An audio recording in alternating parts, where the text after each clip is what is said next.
there are no defined positions because you take a guy like Ben Simmons, yeah, you can have him push the ball like a point guard, but you probably won't want him at the 2 because then they can sag off because they know he's not going to shoot. Right.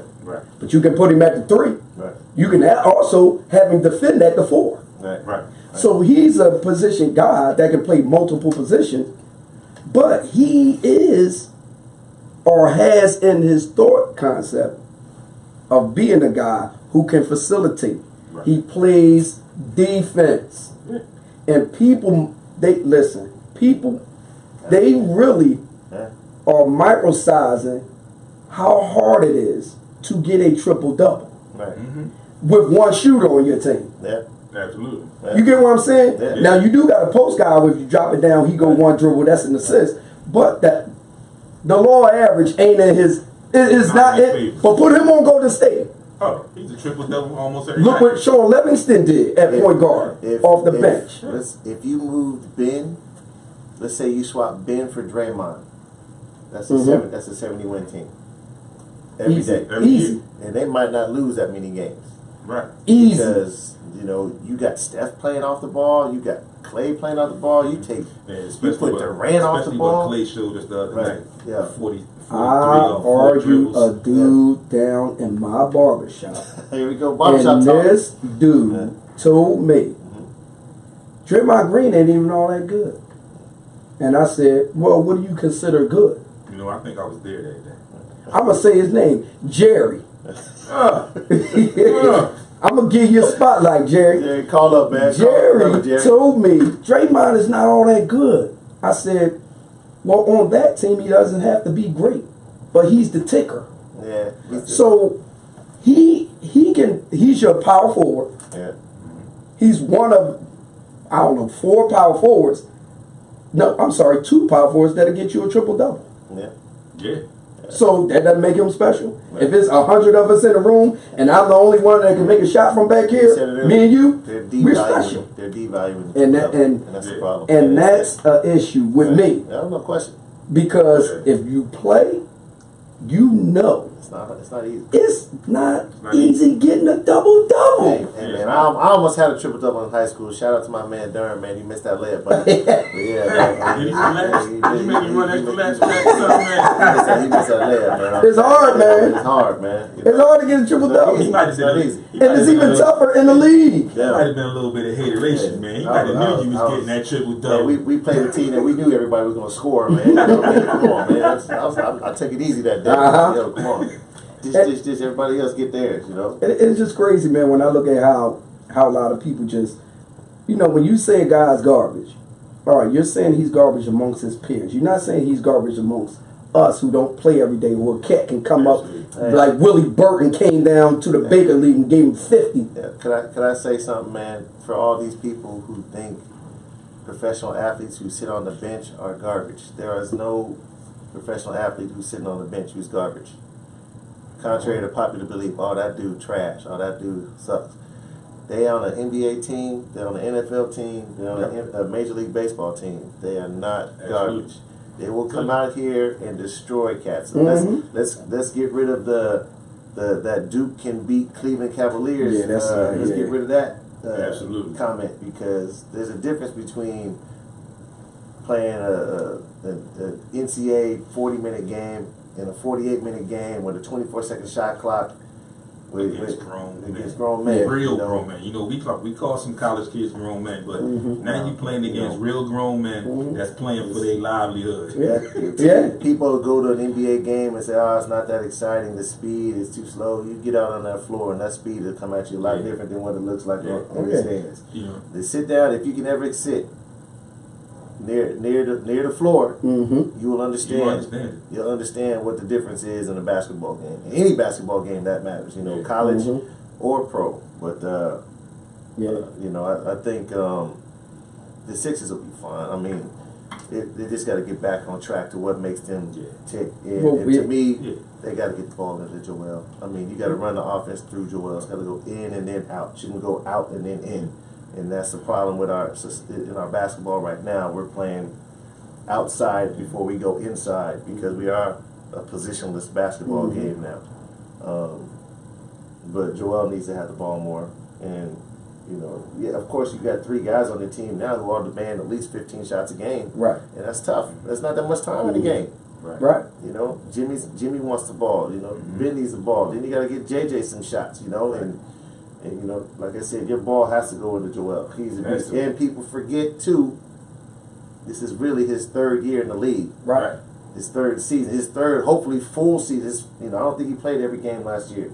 Or the year before that. The year before that, it was half. This last year was his full season. Right. So this is technically his 2nd year in the league.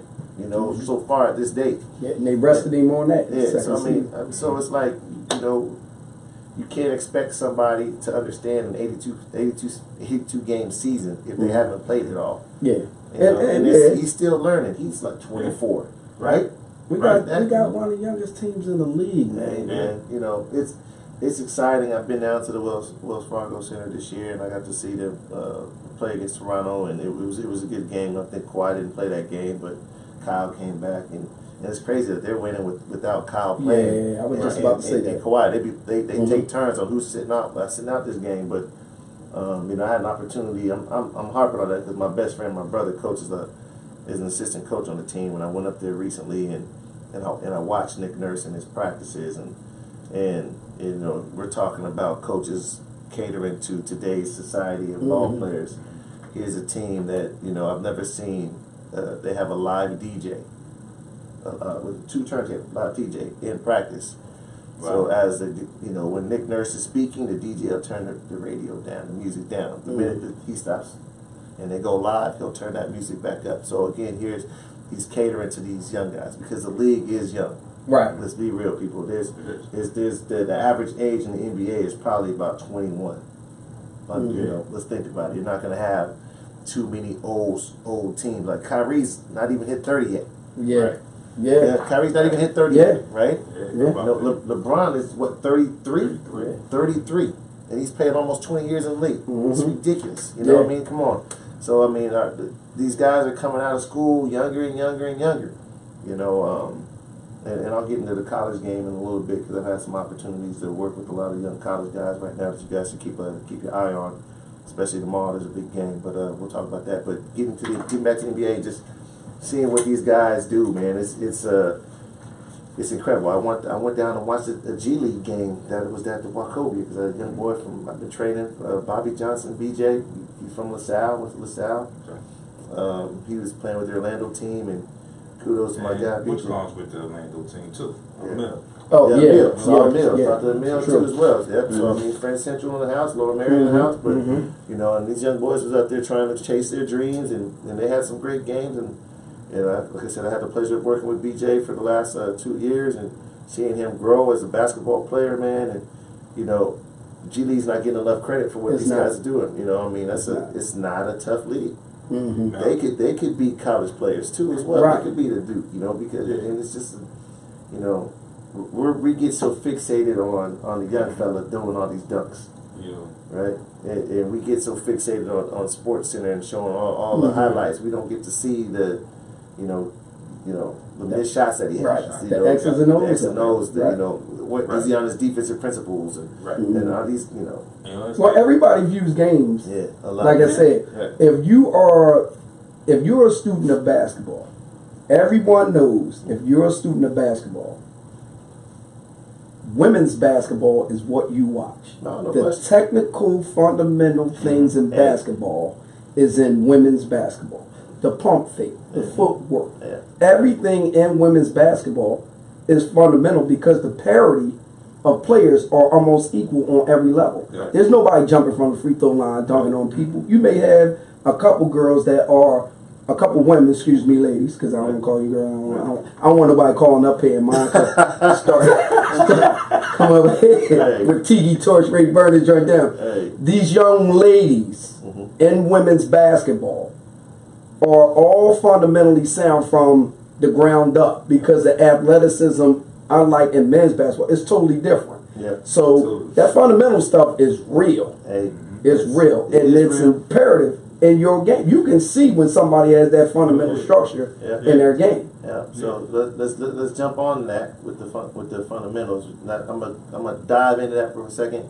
I challenge guys who are male coaches to coach women's basketball. I did it for 8 years at the at a high level. Real quick before you finish, I just wanted to say, when I refereed, before I started slowing down, I did a couple women's games. Yeah. I didn't want, for a short period, I didn't want anything else. Mm-hmm. The reason being, a lot smoother, a lot easier.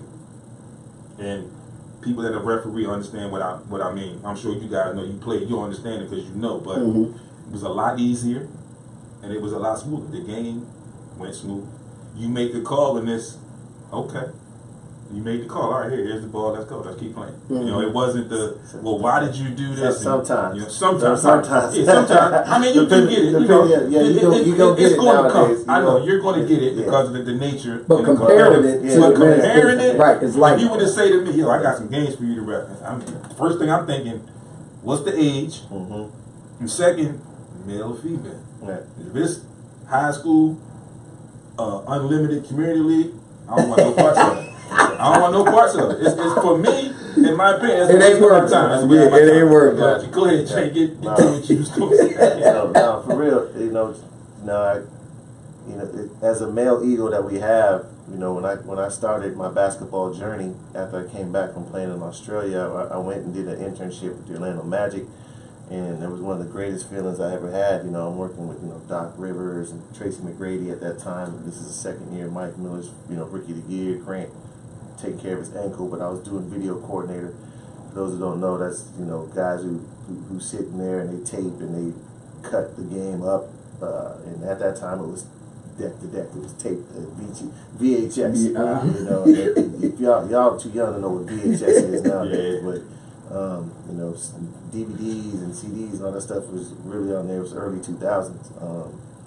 But that translated over to, could you do this for the WNBA team at the time?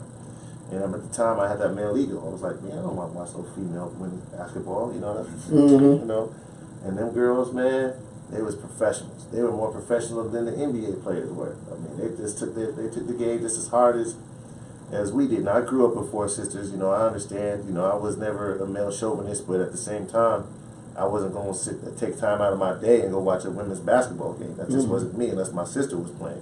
But after watching it, seeing how they played, seeing how they moved, seeing how they took the time to take care of their body, what they eat, how they, their work ethic on and off on the floor, before a game, after the game, before practice, after practice, it was like mind-boggling. That just thrust me into women's basketball for like the next decade, and I did that. And like you said, B, if you're watching a game, it's more structured. There's more continuity in the game. It's an avid flow in the game compared to we don't get to see the athleticism. But if y'all watch sports the other day, there's a girl out in Colorado, they throwing lobs at this young lady. I saw that. Yeah.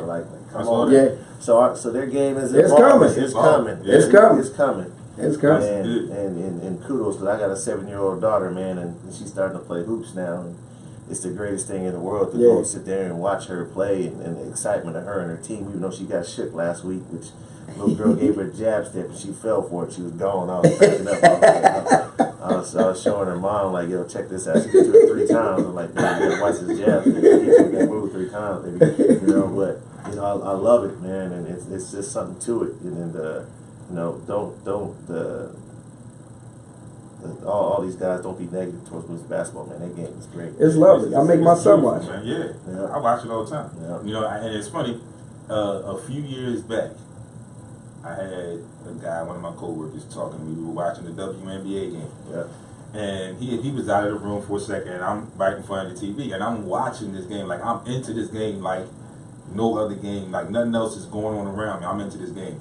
And he comes in and he's like, yo, G, I don't believe you watching women's basketball. I said, yeah, it's good basketball. Like, I said, I told you that, you know it about it. If it's good basketball, I'm going to watch it. It can be midgets. If it's good basketball, I'm going to watch it. Little people. And, I'm sorry. Thanks for having my back there, partner. You're correct, bro. Again, you're get in trouble. little people, right. Little people's basketball. As long as it's good basketball, I'll watch it. But his whole point was the male egos. Listen, and I said, dude, listen. I said, I know we played together. I know you can ball. I said, but if you get on that court with someone, I said, it's a couple of them that'll work you out. And at the time, It was the Atlanta team. I was watching Angel McCourtry, Mm-hmm. and I think they were playing at the time Phoenix Mhm. with Diana Yeah, and those- Cat. Diana and Cappy were on the same team Okay, at that that time. time, yeah, that's 3 years And back. I'm looking at him, and I'm like, Negro, Yeah, I know you. Like I played with you. Cappy. I know you can ball, but Yeah. Well, that's his ego. right. And that's what I said. I'm standing. I'm looking at him like, yeah. Yeah. I'm like, all right, yeah. That's his ego. You can stand here and say that because you watch At him on one TV. particular time Get in out there your on life the court as with a it. ball player, as a man, you said, man, I ain't let no chick beat me. You know how many, you know how Absolutely. many dudes doing Stanley Cook down 25th Street? A whole bunch. There's a whole lot of dudes A whole bunch. down Hank Gather's Oh, gym no question, no that question. said, yo, Dawn got me. A whole bunch. You know how many And men? niggas a whole bunch more you know than how they many gonna men- say it. Exactly. You know how many men in Cheryl Miller and Reggie Miller's area who got cooked by her? Oh, no question. Listen. So Hey, that's just your ego. Absolutely. Yeah. Your ego says, I'm not going to let a woman beat me in basketball. Right. Well, them days over, homeboy. yeah. Yes, Because these young ladies are putting in more work because they got more to prove than y'all. Absolutely. Because these dudes is relying on this athleticism Yeah. Yep. and they got skill set. I get Yes. more requests to work out with women than I do with boys. See that? Men with men. Pardon Listen. politically Yeah, correct. yeah. But with men. I mean, it's, you gotta, you know, and I love that. You know, Mhm. like I said, and for me, like I said, you know, not too many guys, not too many trainers, I'm gonna say, have coached women's basketball collegiately. You know, I have. You know, Yeah. and I've done it professionally. You know, I've done Mhm. both professionally. So, you know, I'm not just a trainer. You know, I pride myself as I'm a coach. I know both Mhm. ins and outs of everything. But and there's a lot of us out there. I'm gonna jump back into the league real fast. We gotta take a Mhm. break, or we good. Let's take a break, All right. and then we can come back into the league, and then we Right. can ride that out for the rest of the day. You got it. You are listening to Sports Rap Heat 100 Radio. Wonderful, wonderful. Y'all better be conversation. taping this. Y'all better be that's- taping this. We don't Some give y'all- jewels we being don't dropped, give you- baby. We don't get this to you all the time. Hey, Jay dropping jewels, baby. Y'all better Hey, tape. Y'all better be listen. taping this. Absolutely. Ah, my John.